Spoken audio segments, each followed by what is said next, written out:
Hi, y'all guys. This is Joey. We're going to talk about some MLR rugby news, a lot of other things that's going on in the world of American rugby. Let's just get into it. Kapeli Pifeleti, he is a USA Eagle, and he scored a try playing for Saracens against the London Irish. The London Irish beat Saracens. Pifeleti plays number two. He is the hooker, and there he is right there, picking up the ball, smashing it down for the try.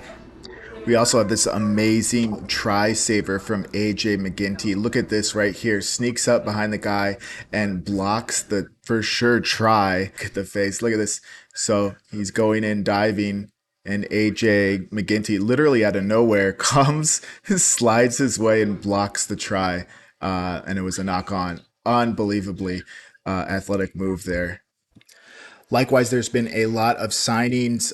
George Sharp has just been signed as the head coach for NOLA Gold. He was a former player. I think he was picked in the 2021 MLR collegiate draft. So moving from a player to a head coach, kind of cool.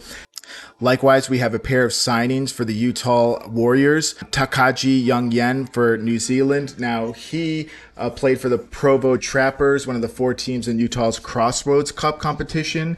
And then we also have Jeremiah Foyetua Noaesi. He is USA Eagles eligible, and he played for Salt Lake Bull Moose, also in the Crossroads Cup competition. So it's this competition where basically like a feeder to the main professional team. Rugby New York going through a name change. There you have the laces on the football right there. They are going to be known as the Ironworkers, which I love. I absolutely love this name. So they're rebranding. They're making a new stadium. They're changing their coaching team, and they have a new logo. The entire squad felt inspired in some ways. The Ironworker tag was already applied to the group, who warmed up in Ironworkers t-shirts gifted to them ahead of the MLR final in Harrison, New Jersey. From day one, we have taken inspiration from the Ironworkers, and we were lucky enough last season to go to the Ironworkers training center here in New York. We were told stories about what they meant to New York, what they have done, and stuff like that. It was really inspirational to us. So here is their new stadium. This is Memorial Stadium in Mount Vernon, New York. So it's originally an American football field like before. The only thing I hope is that it's not like so many markings on the field like their previous stadium. It's kind of hard to. There you have a soccer field. You have you have all these different markings. So I just hope it's not something like this where it's really hard to follow the game. Coach James Semple has been hired as the coach, and you can see the other members of the coaching squad there. So let's go to Reddit and see what some people have to say. He's GoToMN1 says, I find this coaching selection very underwhelming for Rugby New York, who in theory should attract top talent. Having this team when you see quality like Clark, Mayer, etc. is underwhelming. Good gents, but very green in terms of their coaching resumes. Enrique Quinteros, he is from Paraguay. So he will be playing for the New York Ironworkers for the 2023 season as a tight head prop. Just in case you guys are wondering, Paraguay is that country right there in the middle, landlocked country. More signings. Chicago Hounds are signing a ton of players. So they have Hugh Roach. He scored 14 tries in 23 appearances across 2 seasons with Austin Gilgronis. So here we have another signing, Paddy Ryan. He previously played with San Diego, and he was a former USA national team member as well. Luke Carty, another USA Eagle. He played fly half for the LA Giltinis, Little Weenies. And so he was picked up in the dispersal draft. So here we have McLean Jones. He played 9 games in 2022 with 7 starts. We have Luke Beaucamp, makes the move to Chicago. He's from Austin Gilgronis as well. He's from Brisbane, Australia as well. And we have Michael DeWall from South Africa. He was named the Gilgronis Forward of the Year, and he started 15 games. He was also a very big defensive present for this team, so that's a big pickup for the Hounds.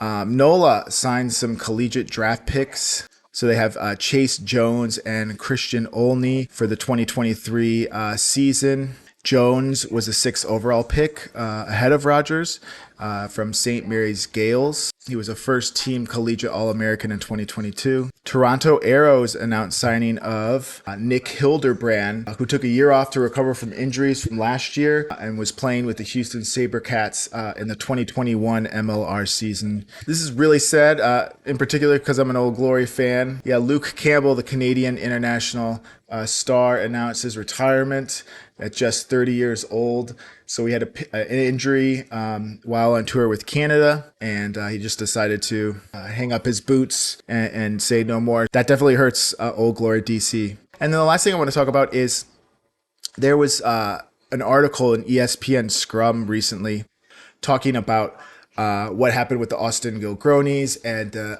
LA Little Weenies. And basically, this article said that a lot of the players were confused of why it happened so suddenly. It just happened out of nowhere. They just find out that they're not able to compete in the playoffs, and then a week or two later they find out that they're not a team next year. So this looks really bad. There's a lot of questions of whether we're going to actually find out specifically what happened, or if we're going to be semi in the dark like we are now. So it says, Gilchrist's precarious financial situation appeared to be the league's sticking point, with the Australian entrepreneur stepping down as CEO shortly before his company, F45, recorded a 60% drop in share prices midway through 2022. It's understood that Gilchrist was in the process of selling the Gilgronis when MLR discovered irregularities in accounts before allegations of a salary cap breach were made. Gilchrist failed to finalize the sale for his Austin-based side before deadline, while it's reported a deal tabled for the Giltinis was declined by current MLR owners due to the terms of the offer. And I talked about this before. The two names were incredibly narcissistic. To have part of your last name in it, it made no sense. It was confusing. It looked silly. You're trying to get new people into rugby, and you're like, hey, root for the Gilgronis. What's a Gilgroni? It's this. Yeah, so it just looks really bad to have those two team names there. I heard people say, well, he's the owner, he could do what he wants.